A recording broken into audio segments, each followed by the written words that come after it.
দর্শক আপনারা কিন্তু দেখতে পাচ্ছেন যে প্রবল ঝড়ের মধ্যে কিন্তু সাভার উপজেলা আওয়ামী লীগ তাদের কিন্তু শেখ হাসিনার প্রত্যাবর্তনের জন্য তারা কিন্তু মাঠে নেমে গিয়েছে। আপনারা কিন্তু সেটাই দেখতে পাচ্ছেন এবং তাদের যে জোরালো স্লোগান জয় বাংলা জয় বঙ্গবন্ধু সেটা কিন্তু তারা সুন্দরভাবে দিচ্ছে এবং তাদের যে আজকের যে আয়োজন সেটা তারা সুন্দরভাবে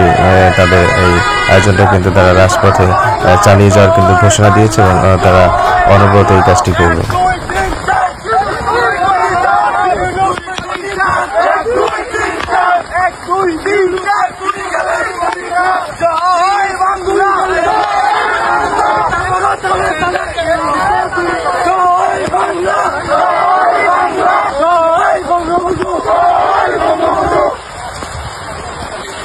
সাভারের মাঠে